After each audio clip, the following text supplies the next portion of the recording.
Hey there, guys. Welcome to Confessions of the Idiots. Everyone wants to confess, but not everyone wants to hear them. Today, I'm joined by one of my favorite boys in the whole wide world, one of my oldest friends, the great Dilruk Jayasinha. Welcome back. Why did you Thank you. pause when you did that? Why'd you have that look when I said best friends? No, not the best friends part. It was the oldest friends. Oldest friends, right. Yeah, like we've known each other since 2012. It's a pretty sad thing that if you only had friends from then onwards. But I've been quite nasty and I've said a lot of malicious stuff about older friends. So I've lost touch with all of them. Yeah. Yeah, right. It's only you, bud, but since also, I started stand-up. We met at Station 59. Yeah, we did. And it's like, what's his name? There's Adrian. Adrian. Yeah, sorry. It's hard. Adrian. Yeah. Yeah. and also, I feel like this is a somewhat controversial episode purely because no, I don't think it's I'm not using the right word, but based on the previous appearance that some of your listeners thought that we had a feud brewing between us. So last time you came on, people were worried that you and I didn't like each other, and that I think about 12 people messaged me just to say, "Are you and Dilruk okay?" Yeah, just to say, "Are you guys okay?" Because it sounded like it was a little bit hostile in the room.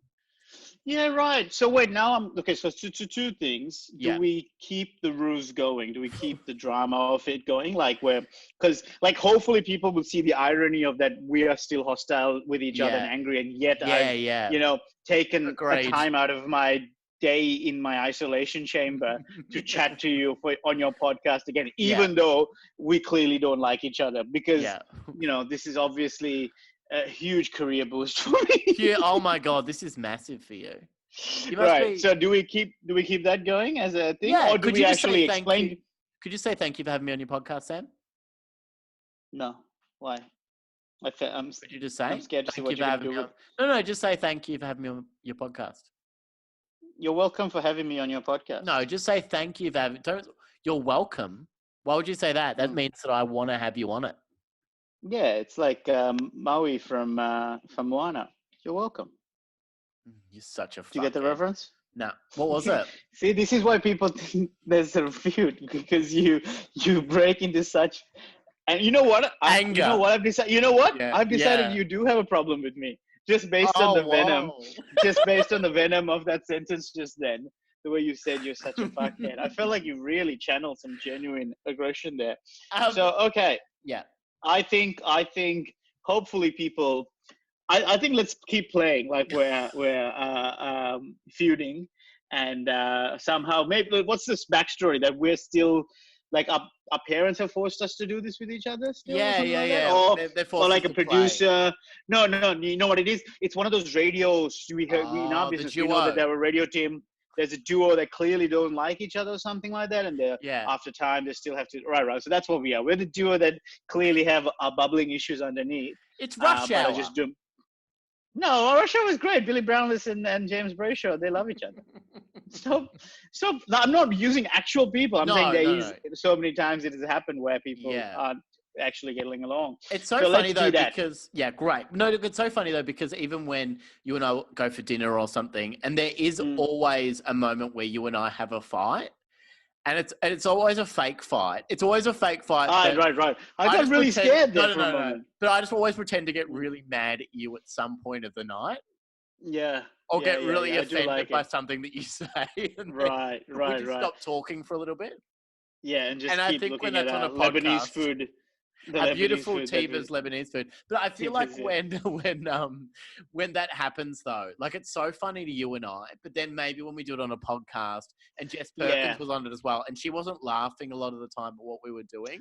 Right. Did she not pick up on it? Yeah. No, she did, but she was laughing off mic, and there's a few times when you ask her to laugh into the mic.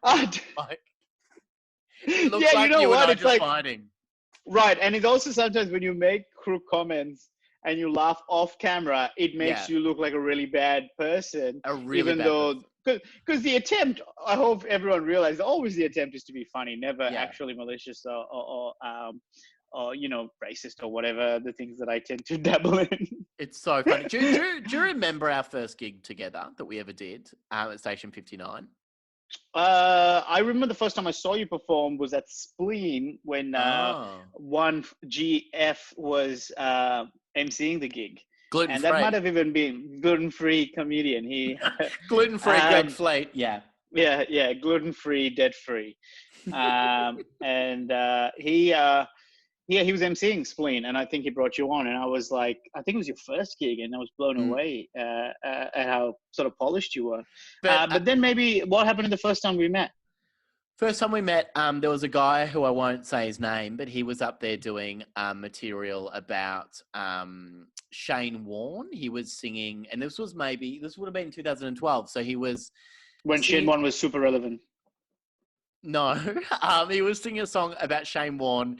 And it was maybe like 10 years after Shane Warne was known for sending sexual texts on his phone to different women in his life, other than his wife. And because I was going to say that's okay, yeah, to send sexual texts. Of course, sexual text. Of course, beautiful thing to do. To sext. Just checking. I'm just checking. No, just check. It's called sexting. Okay. It's called sexting, and you're called checking. Like you know what? You know that. What about that? You know that video that I sent you last night? Is that a sex? Did you like that video? I love it how your reply was, "You've really lost it now." Yeah. But so the first thing you ever said to me was, okay. We were standing. I'd call it a stage, but that's generous. We were standing next to each other, and this guy was doing this Shane Warne thing, and you leant over to me and went, "Topical." Oh, I made the same joke just then. And it was so funny. It made me laugh so much. And wow. So I'm our good friend Heyman Kent was there, and I remember I miss Heyman. We drove home together, and I remember just after the gig we were chatting, and she said, "At least one thing good can come out of this." And I was like, "What?" And she goes, "We met Dill."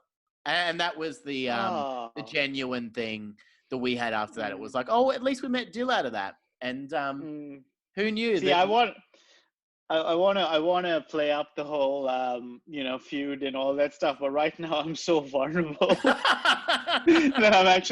I've got like a little bit of tears in my eyes because it's been a rough couple of weeks for everyone, I'm sure, in this whole isolation situation. What are you doing? Even that glimpse of humanity that you just gave me there, and the idea of you and him and being excited about meeting me has made me feel very happy. So thank you for sharing that. That's on my business card. It says a glimpse of humanity.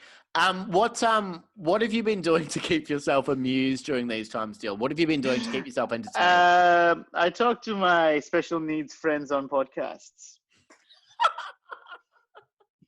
My carer's just popped out, but he should be back soon. He'll wrap it up for you. What have I been doing? So I always have good days up till about 2:00. I reckon because I've got a fair bit of I've got some good strategies.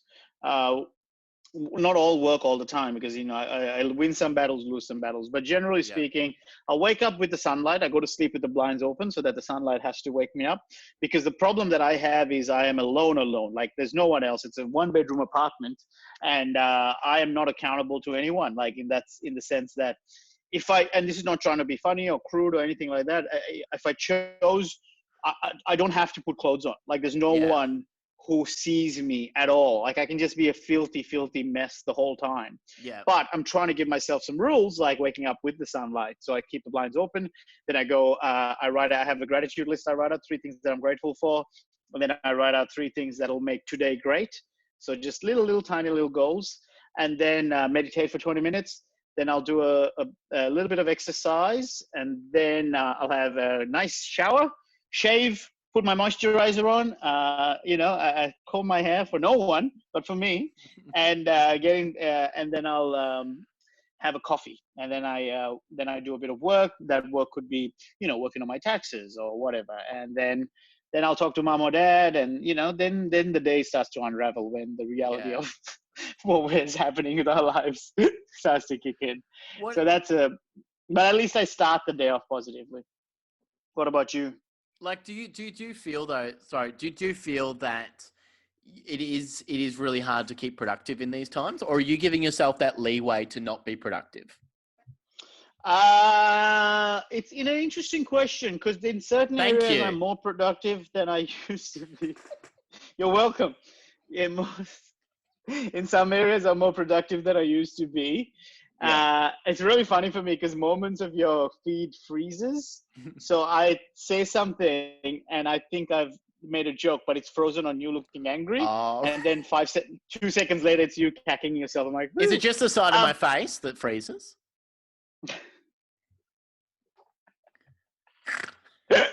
Yes.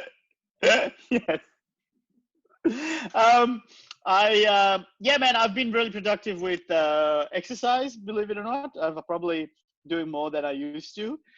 So I'm probably fitter than I was before the COVID. Right. But I'm very unproductive when it comes to comedy stuff. I've made the decision not to think about career stuff until July. So I've given myself 3 months to just not think about it, because it's, to me personally, it's such a scary prospect to know that I have no income coming in for the foreseeable future.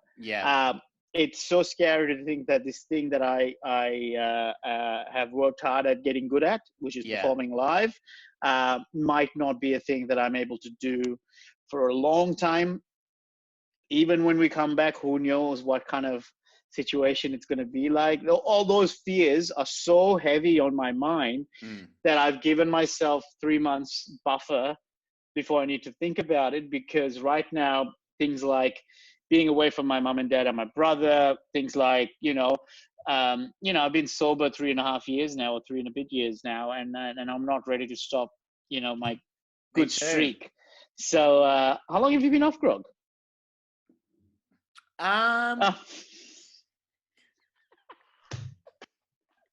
Again, that was such a visual joke. But the camera froze. You and me too, and I just was like, "Oh, wait, what?" Basically, for the people just listening to the podcast, because I know not a lot of people so far are watching the videos. Why would they? Look at the backgrounds that we both have. But so anyone, obviously, people listening to the podcast. I just had a drink of wine, as I said, me too. But anyway, that is such a shit joke, and obviously such a. Anyway, it made me laugh a lot. It made me laugh a lot. It's not a shit joke, Sam, because it came out of the freeze with you sipping, going, because it's like you didn't know that I didn't see the gag. Yeah. Because it was such an earnest question. Oh, when have you been sober? Because as a sober person, you want to connect with other people who've been through the struggle of it, and you're like, sipping it away.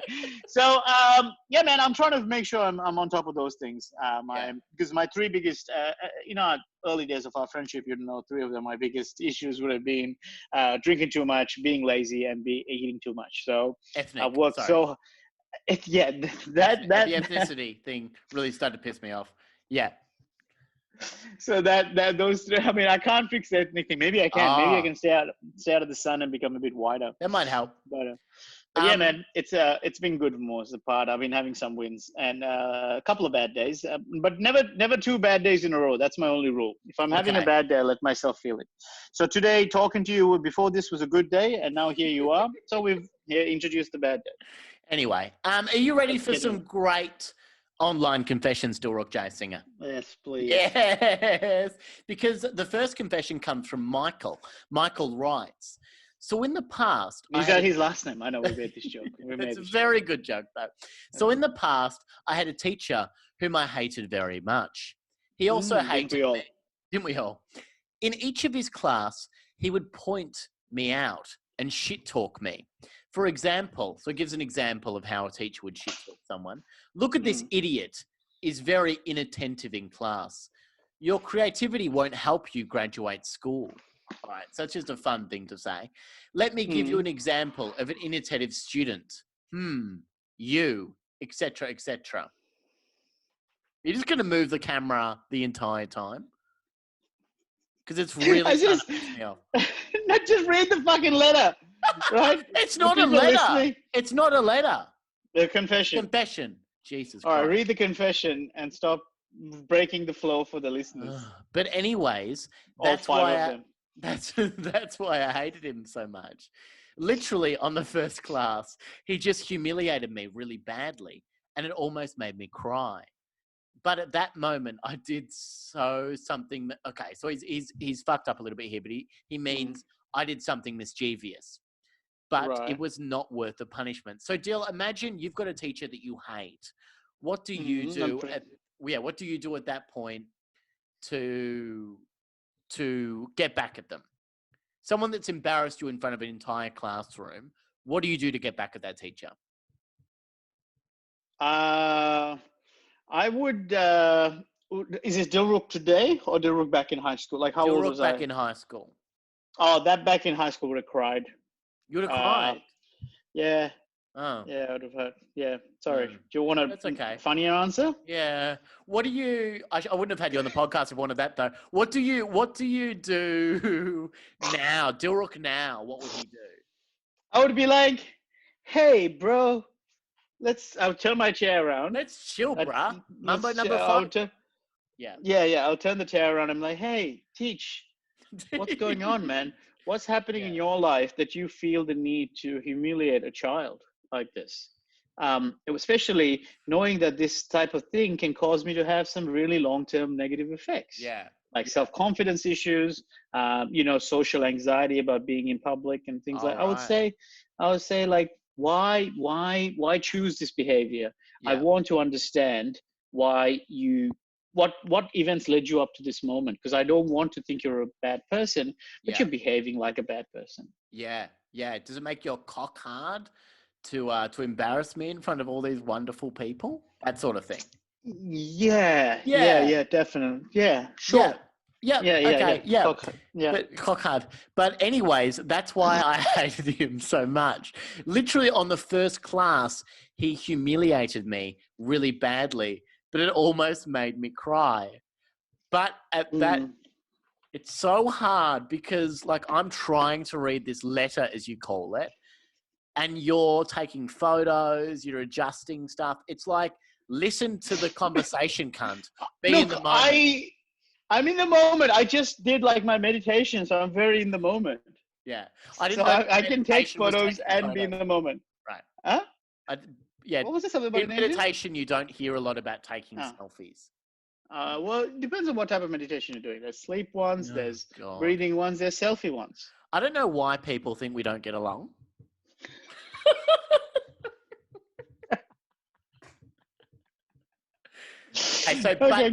But at that time, I did do something mischievous. Okay, what's the mischievous thing? Okay. So one day I thought of getting revenge. So I took a plastic bottle, filled it with toilet water. I marked the bottle. I accidentally mixed it up. Then I went to bed. Got him. Wait, what? He mixed it with. First of all, toilet water is water from the toilet bowl. Correct. How does one get that water out? I think you would just put not that I've done this before, but I think you would just put submerge the bottle in there, bottle in there, and then bring it back up, and then dry off the. Could you get like a straw, suck it in, and put it back in? That's a good idea. Yeah, like sort of like a siphoning petrol. Siphon it off. Yep. You could probably do that as well. So he doesn't go into how he did it. And he obviously goes to bed in this time. We don't know when he goes to bed. We don't know much about this. Yeah. What was the bed? I don't understand that. But anyway, I marked the bottle so I don't accidentally mix it up. The next day when I come into the class, the bottle was completely empty. I don't care at all. But then he got sick.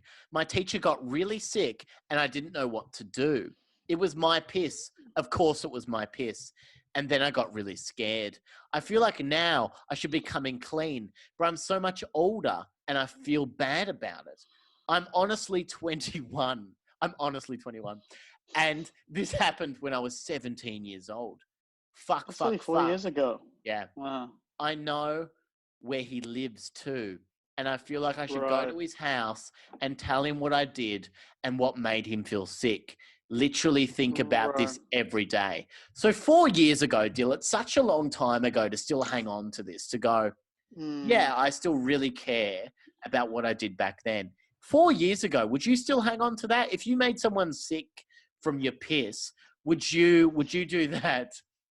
Would you go to someone's house because you know where they live? It's a very extreme thing to do. IMO, in my opinion. Oh, is that what it means? Yeah, don't I thought it means I'm being like it means I'm emotional, like an emo or something. Oh, no, it means in my opinion. No, okay. IMHO is in my honest opinion. In my honest opinion. Yeah. What do you deal in that situation? What about IMBO? In my blatant opinion. No, brown. In my bitch opinion. Or in my brown opinion. Yeah. Well, I can't say that. Yeah, you can. Can I? In my brown opinion? Yeah. What would your brown opinion be? Like, you have to then channel a brown person. Do you have any we're all wrong. Do you have like polish or something that you want to? I might get some varnish. Yeah. Yeah. Okay. See if you can get your brown opinion now. Because Dill, let me say this: is it funny for white men to black up? I ask every guest that. Not just me. Yeah. I mean, the general rule of thumb is no, it's not. Okay, that's interesting. But there have been some examples where, when done correctly, like I gotta say, Tropic Thunder, Robert Downey Jr. It is pretty much blackface, but because there's so much self-awareness to the blackface of it, that I think that it still can be funny. Yeah. So don't tweet me, by the way. I'm not an expert on racial issues. Yeah. I'm sure that is a wrong opinion, but you know what? It made me laugh. I watched it like a couple of weeks ago. It's very funny. Really fun. So what do you do in this situation, Dill? Do you think it is too much to now go to your teacher and say, this happened 4 years ago? Yes. I feel bad about it. Yeah. No, I think because only you stand to gain something. Yeah. And they have everything to lose. Yeah. Do you know what I mean? It's not because that person didn't know they were being taken, like, you know, that they had been had or whatever. Yeah. You know? Yeah. Like, say, like, I've apologized to my cousin from when I was like maybe 9 and she was like 7, I think. I might have, said, been bullying her or something like that. And I remember a very specific moment that 20 years later, when I was 29, and weirdly she was 34, she kind of caught up.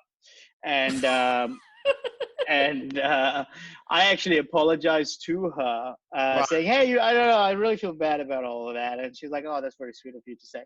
Now, that was twofold for me. In my opinion, it was alleviating some of the guilt that I'd carried for being a shitty cousin and a 9-year-old. But also, I thought in case she never thought I didn't have remorse about those actions, I wanted her to know that, hey, no, like, I live with that guilt and I don't like that I did that, to you. Whereas in this situation, I feel like this guy, the teacher had no clue, right? That he had done that. But also the teacher is a bad person, though, in my opinion. Yeah, definitely. For making fun of him. IMO. BO. You are BO. Because still, like, what do you... Because is there a statute of limitations on when you can apologize? We've all had drunken nights. Well, Timbaland tried to explain it with what's that other, that song, Too Late to Apologize, It's too late. It's the closest. It's one of our best examples we have of the explanation of what's the time period to apologize to someone. And according to Timbaland, it's too late to apologize. It's always too late. But do you think that in like if you've had like drunken escapades still in your past and yes, do you think it's ever too late? Because it is a thing to go through a list of people and apologize to people. Isn't it one of the 12 steps? One of the 12 steps. Do you? Well, yeah. I wouldn't know, but I think so. I have Russell Brand's book here. Recovery. Oh, right. Little plug. Not, yes, his book from 2016 or whatever. And I never actually read it, or I started reading it and I didn't go. But I think that's a good plug. There's like 12. I didn't finish it. 12 because I didn't need it. I've been sober. Well, the first chapter is, "Are you a bit fucked?" All right. I don't know if that's part of the 12 steps. Are you a bit fucked? Could you not be fucked? Are you on your own going to unfuck yourself? Write down all the things that are fucking you up or have ever fucked you up, and don't lie and leave anything out. Honestly, tell someone trustworthy about how fucked you are. Number God, 6. he swears well, too that's much. a lot of. He's like Tom Ballard on Tonightly. Well, that's a lot of fucked up patterns. Do you want to stop it? Seriously, are you willing to live in a new way that is all about you and your previous fucked up? Prepare. Oh, yeah, number 8. Prepare to apologize to everyone for everything affected by your being so fucked up. That's number 8. Step 8. Yeah. There you go, man. So, what was the question? Sorry. No, because do you think it's ever too late to apologize? Too late? Look, I don't. Maybe the answer is it's never too late to apologize, but they have the right to not accept your apology. Does that make sense? Like when you go, you know what? Yeah. Like you had the chance to apologize, you didn't. Oh fuck! What happened, Dill? What happened? Smash my knee into my drawers. You got too into the confession. Gosh, that really stings. I will take a moment. You know. No, let's keep going because we're professional broadcasters who aren't feuding. Yeah, that's true. Yeah, we aren't feuding. Oh man, that went smack into my knee. Oh my God. Because we have a friend that's become sober and she's still a cunt. So like, do you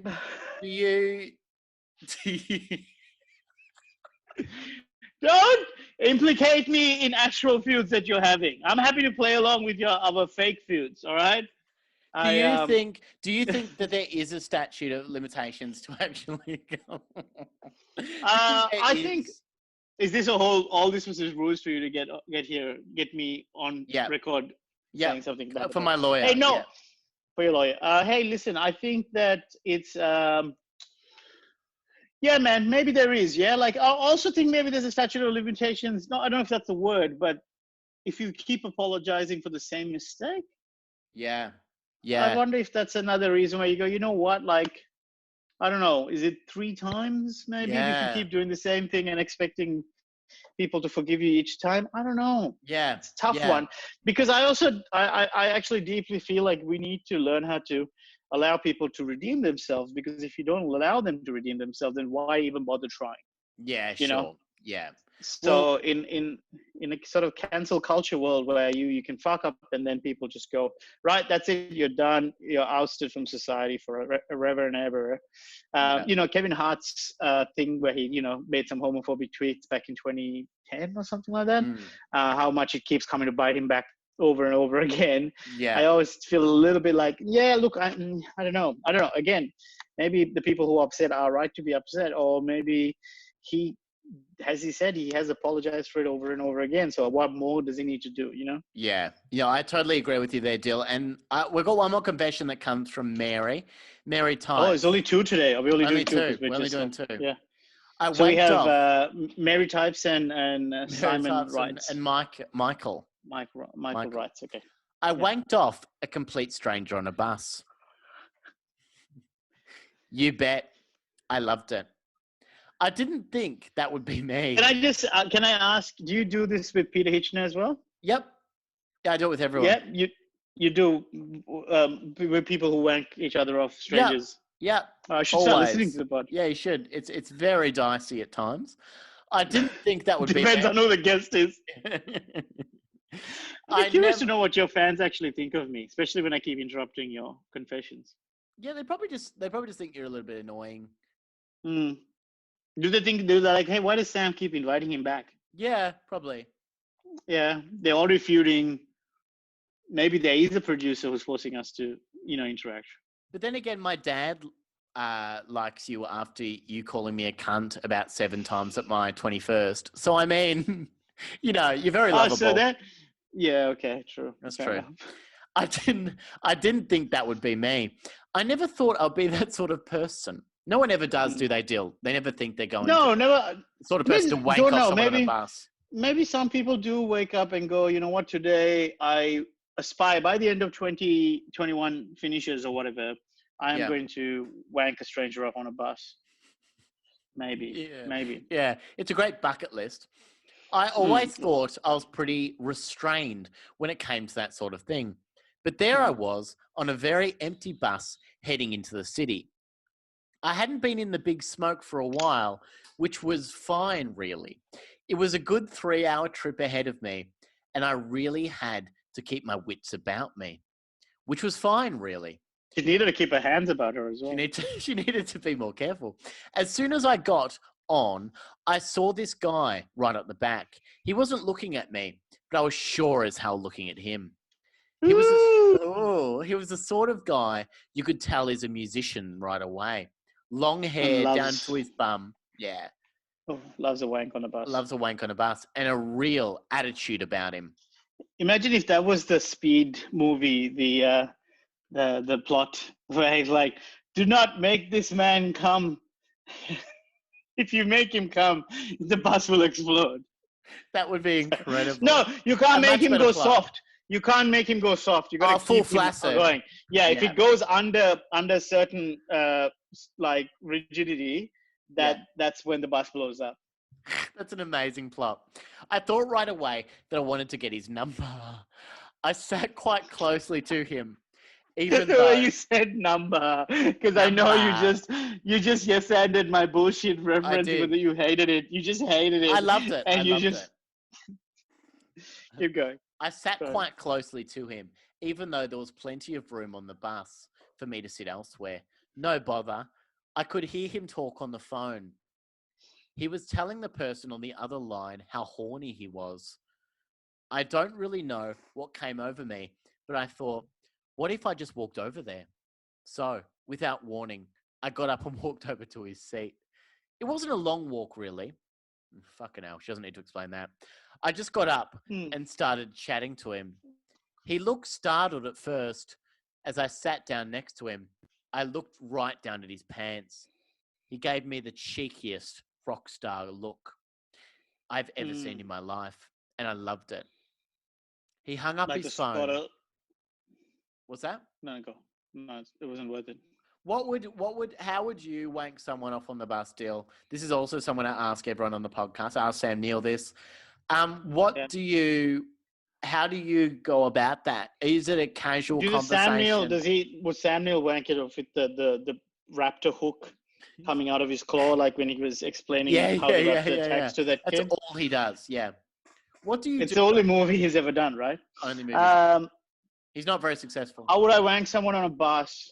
I'd make sure I was definitely seated behind, like, you know how you have the aisle? If you're right at the back, you can be exposed. Yeah. I wouldn't wank someone there. Yeah. I'd make sure I'd be tucked away. And maybe I'd be on the driver's side. I feel like the driver's side has less view for the driver to see that you're wanking someone on the bus. That's probably my only tip. Okay. What about you, Sam? It's a good tip. I would be pretty subtle about it. I think I would walk up with a little bit of swagger. Oh, really? Just so I'd know from their eye contact if they were interested in me wanking them off or not. Because I would get very worried. Based on your swagger? Yeah, because if I'm giving them direct eye contact and being a little bit sultry, if they looked at me like they were interested, I would... I assumed that this was all a consenting wank. Like, it's already been established that he wanted to be wanked off. No, because he's talking on the phone saying, I'm horny as hell. But she hadn't at that still point. On the phone. Yeah, so she sat down next to him before she knew that he'd be up for it.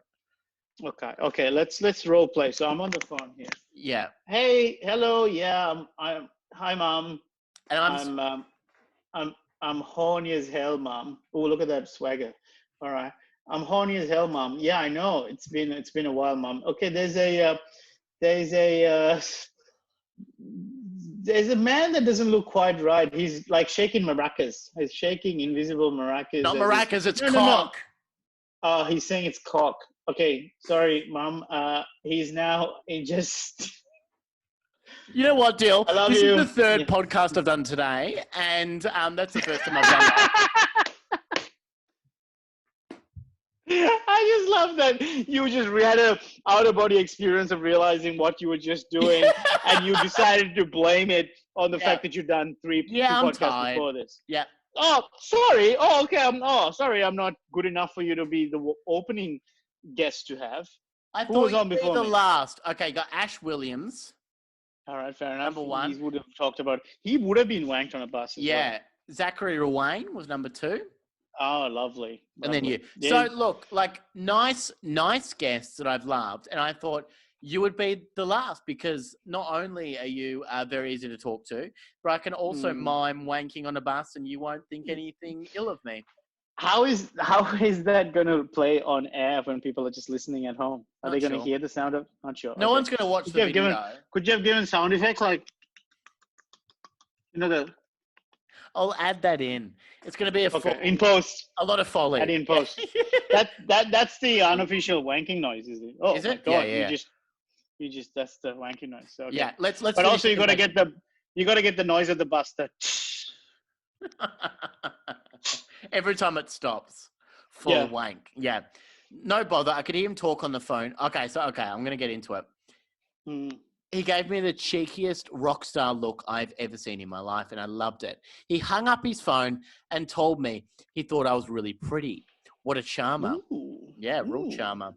So I asked him to tell me what he wanted. He told me he wanted to come in the palm of my hand. Try that one on for size. That's what she says. Try that one on for size. I like that. I looked around and saw that nobody was watching. That was my moment. I pulled out his meaty member and just went berserk. Yeah. Meaty member. Meaty member and went berserk. I wanked and wanked until there was nothing left. He was... Now you're wearing sunglasses. Looks good. Okay, go on. Come on. No, you look good. How I roll. He was loving it. I walked back to my seat and slunk back into my chair. He won't forget that night in a hurry. I'd never tell anybody about this, but should I do it again? I found it exhilarating. That comes from Mary, Dill. Do you think that she has anything to be sorry about? Do you think she should do it again, Dill? She found it exciting. And look, it's a weird world we live in these days. Certainly is. Right? And I don't know what a post-COVID wank's going to look like, especially on a bus or a plane or, are we allowed? Any transportation. Yeah. So it's a really tough one to say. I just think that as long as everyone is a consenting adult and there was no people, seeing it, the act happen. Like I felt like it was discreet enough that it happened, and there was no mess that sort of someone else had to deal with afterwards. Yeah. Is it really the worst thing that's happening in this world right now? Yeah, it's probably okay, Dill. It's probably okay. I think it's still wrong. Okay. Like, by law, you're not allowed to law of the bus. Obscene. Yeah. Just the land in general. You can't perform obscene sexual acts on a public transportation system. Is that true? Right? I'm not sure. Shall we check it? Okay, we'll just, I'll look it up later. Tweet Sam. I'll look it up later. Tweet, yeah. Let Sam know. Tweet no, him. Don't at me. Him. I don't want to hear. At I don't want to hear. Don't no, at me. At him about don't the laws. I don't want to hear. Don't at me. You must have one lawyer listener who is able to access the legal. At which point does it become illegal to wank off someone on a bus? There must be. But imagine if it turns out there isn't. There's never this like free illegal loophole. Yeah. That apparently, as long as you're on a bus, you can wank people off. Not on a tram, not on a train, but on a bus. Not on a train, but something to do with the wheels or the engine or whatever that you use. Somehow it skipped it. Tuk-tuk, you can do threesomes. Tuk-tuk is fine. Tuk-tuk, you can have a little wank, you'll be fine. Dill, do you think it's okay? Do you think it's okay, and do you think she should do it again? That's what she's asking. That's what beautiful Mary is asking. Do you think I can do it again? I think she can. Whether she should is a different issue. Yeah. Here's a question. Would you want to be wanked off on a bus? Would I? Probably not. No, the giraffe in your background. Who do you think I'm talking to? Oh, my God. You're such a... Okay. I knew this feud. I mean, I'm tired of pretending that there is no feud. All right? I'm sick of it. If anyone's listening, that whole thing at the start was replanned to say like, "Woo, it's so cute. They actually really like each other," and that's why. God. No, that was all the act. This is the real stuff. Dill, I would say no. I wouldn't like to be wanked off on a bus. Oh, thank you. Well, what does the giraffe think? He said. Now I want to know. He said, "Shut up, Dill. Shut up." I didn't like cram. That's what he said. I didn't like cram. It wasn't my sort of TV show. Likes Utopia, mate. Likes Utopia. Didn't like cram. That's so harsh, isn't it? There you go. Speaking of. Oh, that's a nice photo. Dave Lawson, Limo, Dilruk Jayasinha, great friends of the podcast. There's a bigger Rob Dilruk Sitch. there. Oh, I love that. Has Rob That's Sitch really been nice. on?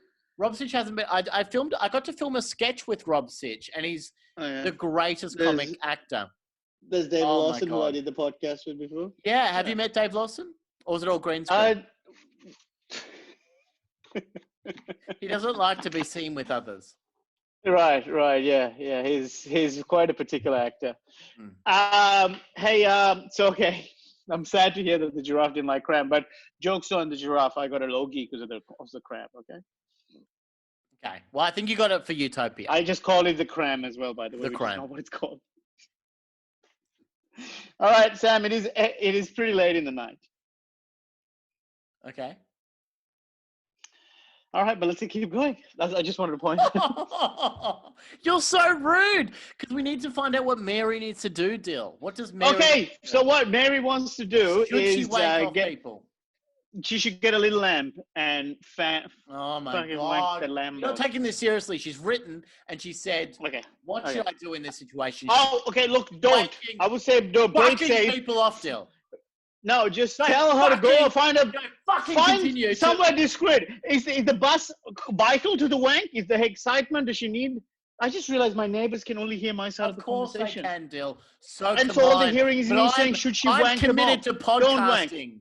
I'm committed to podcasting. When you go into the jungle, Fitbit has to keep going.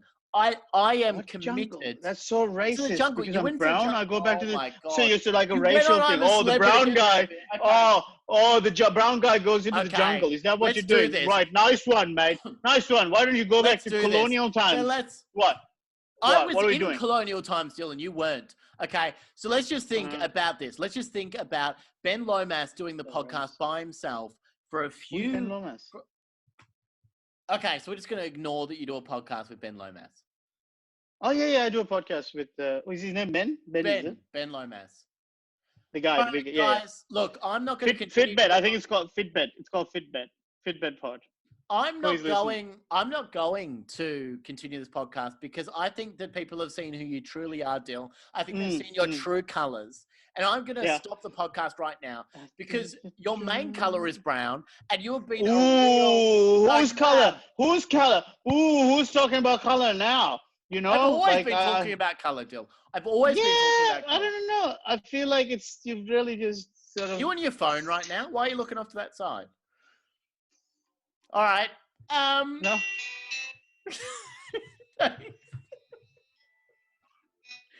I can only play 30 seconds. Listen. Otherwise I'll have to pay on them. Okay. Let me at least get to the chorus then. But what?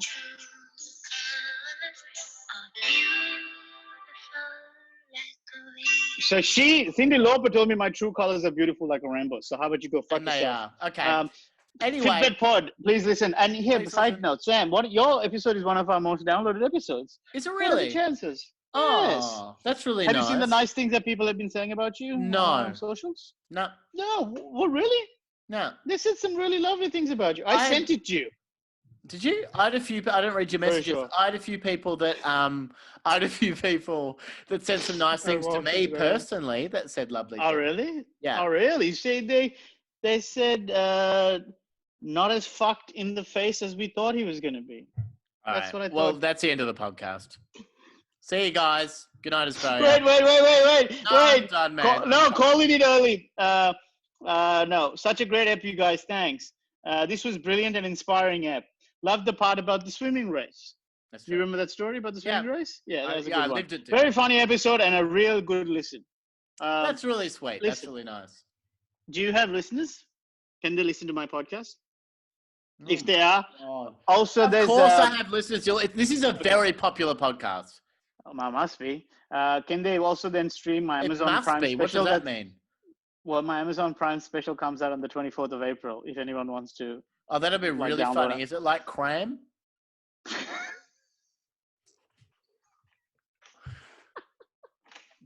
What is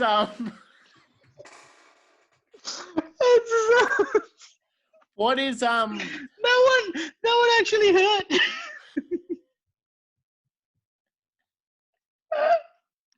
What is Dill? Oh yeah. When does it come out? When does your Amazon Prime special come out? I don't want to say anymore. Not after that thing. 24th of April. 24th of April. Okay. Well, I'm just going to say this sincerely. Dilruk is the funniest person I know, and also the greatest person I know, and one of the nicest people I've ever met in my life. That is actually true. So, Dilruk Jayasinha, thank you for coming on the podcast, my friend. I don't know why people think there's been a feud, but I don't know what. Can we do this weekly? Because I'm really lonely. I would love to do it anytime that you're free, my friend. Good night, let's Australia. do this. Goodbye. Goodbye and good luck. Good luck with everything, good night, everyone. And good luck. Yeah, stay safe, everyone. Be positive. Be positive, guys.